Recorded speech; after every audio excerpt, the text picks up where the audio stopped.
Hello. ಈ ಚಳಿಗಾಲಕ್ಕೆ ಕವನಗಳಿವೆ, ಮಳೆಗಾಲಕ್ಕೂ ಕವನಗಳಿವೆ, ಬೇಸಿಗೆ ಕಾಲಕ್ಕೆ ತೀರಾ ಕಡಿಮೆ. ಈಗ ಹೇಗಿದ್ರು ಬೇಸಿಗೆ ಕಾಲ ಬಂದಿದೆ, ಒಂದು ಕವನ ಬರೆದೇ ಬಿಡೋಣ ಅಂದ್ಬಿಟ್ಟು ಒಂದು ಕವನ ಬರೆದಿದ್ದೀನಿ. ಅದನ್ನು ನೋಡಿ ನಿಮ್ಮ ಅಭಿಪ್ರಾಯ ತಿಳಿಸಿ. ಈ ಹೆಡ್ಡಿಂಗ್ ಏನು ಕೊಡೋದು ಅಂತ ಯೋಚನೆ ಮಾಡ್ತಾ ಇದ್ದಾಗ, ಬೆಂದ ಕಾಳೂರಿನ ಅವನ ಬೇಸಿಗೆ ಕವನ. ಅಂದರೆ ಬೆಂದ ಕಾಳೂರಿನವನು ಅಂದರೆ ನಾನು, ಅಥವಾ ನಂತರ ಎಷ್ಟೋ ಜನ ಈ ಬೇಸಿಗೆಯಲ್ಲಿ ಒದ್ದಾಡ್ತಾ ಇರೋರು.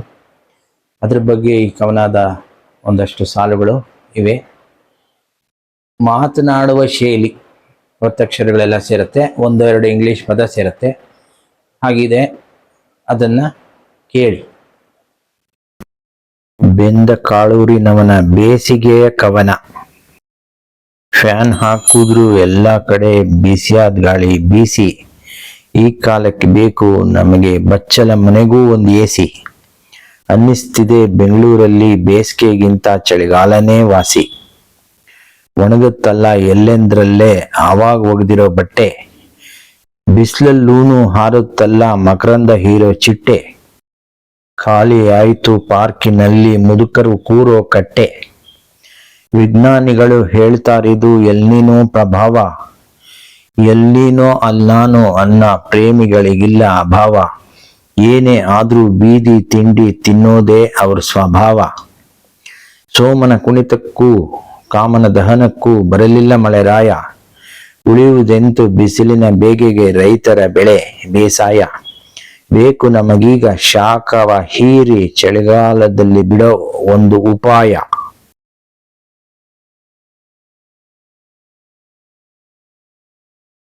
ಈಗ ವಿಶ್ಲೇಷಣೆ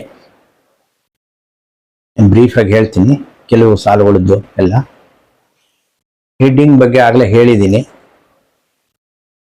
ಫ್ಯಾನ್ ಹಾಕಿದ್ರು ಎಲ್ಲ ಕಡೆ ಬಿಸಿಯಾದ ಗಾಳಿ ಬೀಸಿ. ಇವಾಗ್ಲೂ ನಾನು ಫ್ಯಾನ್ ಹಾಕೊಂಡೇ ಮಾತಾಡ್ತಾ ಇದ್ದೀನಿ, ನಿಮ್ ಶಬ್ದನೂ ಕೇಳ್ತಾ ಇರ್ಬೋದು. ಬಿಸಿ ಗಾಳಿ ಬರ್ತಾ ಇದೆ, ಎಲ್ಲರಿಗೂ ಗೊತ್ತೇ ಇದೆ. 36 ಡಿಗ್ರಿ ಮೇಲೆ ಹೋಗ್ತಾ ಇದೆ. ಈ ಕಾಲಕ್ಕೆ ನಮಗೆ ಬೇಕು ಬಚ್ಚಲ ಮನೆಗೂ ಎಸಿ. ಅದ್ಯಾಕಾಗಿದೆ ಅಂದ್ರೆ, ನಾನು ತಣ್ಣೀರು ಬಿಟ್ಕೊಂಡು ಸ್ನಾನ ಮಾಡೋಣ ಅಂತ ತಣ್ಣೀರಲ್ಲೇ ಮಾಡಕ್ ಹೋದ್ರು ಅದರಲ್ಲೂ ಬಿಸಿ ನೀರು ಬರ್ತಾ ಇದೆ. ಅದಕ್ಕೋಸ್ಕರ ಈ ಸಾಲು. ಹಾಗೇನೆ, ಅನ್ನಿಸ್ತಿದೆ ಬೆಂಗಳೂರಲ್ಲಿ ಬೇಸಿಗೆಗಿಂತ ಚಳಿಗಾಲನೇ ವಾಸಿ. ಅದು ನಮಗೆ ಚಳಿಗಾಲ ಬಂದಾಗ ಬೇಸಿಗೆ ವಾಸಿ ಅನಿಸುತ್ತೆ, ಬೇಸಿಗೆ ಬಂದಾಗ ಮಳೆಗಾಲ ವಾಸಿ ಅನಿಸುತ್ತೆ. ಇವಾಗಲೂ ಹಾಗೆ ಅನ್ನಿಸ್ತಾ ಇದೆ. ಇನ್ನು ಮುಂದಿನ ಪದ್ಯ. ಒಣಗುತ್ತಲ್ಲ ಎಲ್ಲೆಂದ್ರಲ್ಲೇ ಆವಾಗ ಒಗೆದ ಬಟ್ಟೆ. ಒಣಗಾಕ್ಬೇಕು ಅಂತ ಏನಿಲ್ಲ ಈ ಬೇಸಿಗೆಗೆ, ಸುಮ್ಮನೆ ಮನೆ ಒಳಗೆ ಇಟ್ಟಿದ್ರು ಒಣಗೋಗ್ಬಿಡುತ್ತೆ ಒಗದ್ಮೇಲೆ. ಬಿಸಿಲಲ್ಲೂನು ಹಾರುತ್ತಲ್ಲ ಮಕರಂದ ಹೀರೋ ಚಿಟ್ಟೆ. ನೋಡಿ, ಅದಕ್ಕೆ ಬಿಸಿಲು ಪ್ರಾಣಿಗಳಿಗಿಲ್ವೇ ಇಲ್ಲ, ನಮಗ್ ಮಾತ್ರ ಅದು ಅಷ್ಟು ಬಾಧೆ ಕೊಡ್ತಾ ಇರೋದು. ಅಥವಾ ಪ್ರಾಣಿಗಳಿಗೂ ಹೇಗೋ ಅನುಭವಿಸುತ್ತೆ, ಹೇಳ್ಕೊಳಕ್ ಬರಲ್ವ ಏನೋ.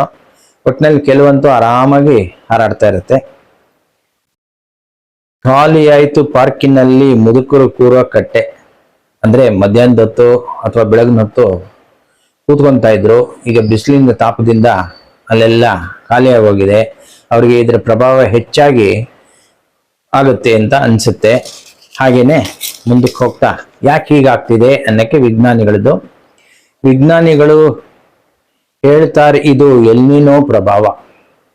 ಈ ಎಲ್ನಿನೋ ಅನ್ನೋ ಎಫೆಕ್ಟ್ ನ ಕನ್ನಡದಲ್ಲಿ ಕೇಳ್ಬೋಣ ಅನ್ಸ್ಬಿಟ್ಟು ಅದಕ್ಕೊಂದು ಸಾಲು ಬರ್ದಿದ್ದೀನಿ.